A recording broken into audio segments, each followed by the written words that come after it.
Good morning, students. Today we will discuss a very important formula used in these chapters: photoelectric effect and dual nature of radiation and atoms.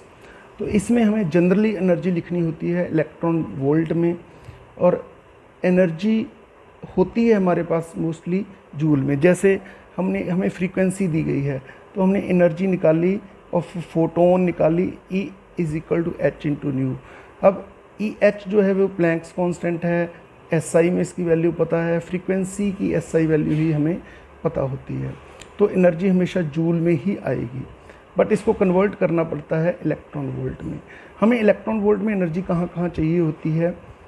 जब एक electron jump करता है, एक photon gain करके higher level को, तो जो level energy levels का डिफरेंस है that is given in electron volt always. Work function of a metal is always given in electron volts. So we have to convert the energy जो joule में है उसको electron volt में convert करना पड़ता है। तो एनर्जी को जूल में है इलेक्ट्रॉन वोल्ट में कन्वर्ट करना है तो 1.6 इंटू 10⁻⁻19 से डिवाइड कर दो। ये सिंपल है energy to energy conversion. But जो फोटोन यहाँ पे रिलीज़ होता है या गेन होता है, चाहे वो फोटो इलेक्ट्रिक इफेक्ट में हो चाहे वो एटम्स में हो, कि ग्राउंड स्टेट से एक्साइटेड स्टेट में या एक्साइटेड से ग्राउंड स्टेट में जाता है, तो हमें दो चीज़ें उसमें होती हैं।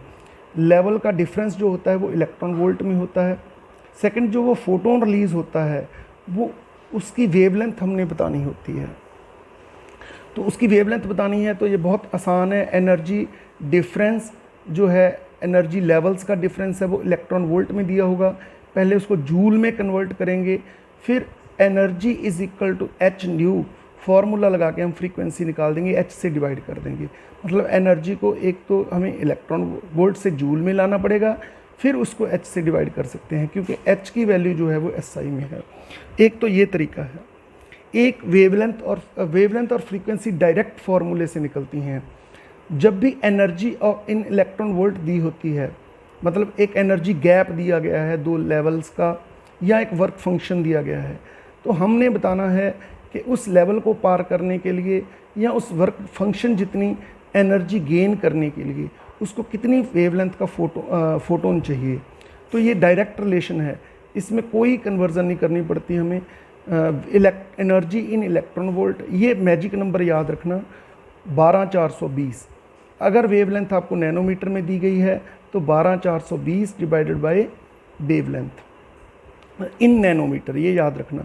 एनर्जी इन इलेक्ट्रॉन वोल्ट है, वेवलेंथ इन नैनोमीटर। अगर आपने वेवलेंथ इन नैनोमीटर निकालनी है तो एनर्जी इन इलेक्ट्रॉन वोल्ट इस नंबर से डिवाइड कर देनी है। ठीक है, जैसे कि मैं आपको एग्जाम्पल बताता हूँ। मान लीजिए किसी मेटल का वर्क फंक्शन है 12.3 इलेक्ट्रॉन वोल्ट, ऐसे ही दिया होता है। तो हमने बताना है कि 1000 नैनोमीटर वेवलेंथ वाले फोटोन से क्या वो रिलीज़ हो जाएगा इलेक्ट्रॉन या नहीं।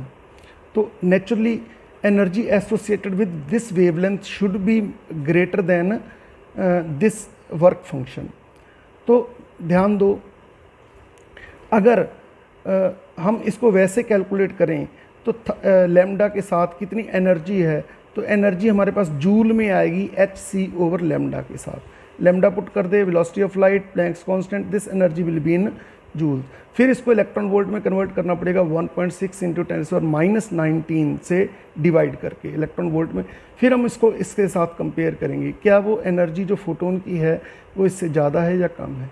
बट एक डायरेक्ट कन्वर्जन मैंने अभी आपको बताया, energy in electron volt is equal to 12420 over 1000 nanometre.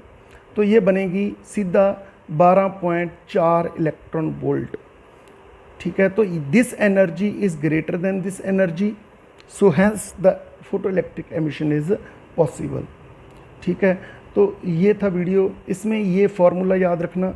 अगर आपको एंगस्ट्रॉन्ग में चाहिए वेवलेंथ तो यहाँ पे 0 हटा सकते हैं, 1242 डिवाइडेड बाई लैम्डा। ये 12420 हुआ या 1242, ये वैल्यूज़ याद रखना। It's a magic number. Thank you.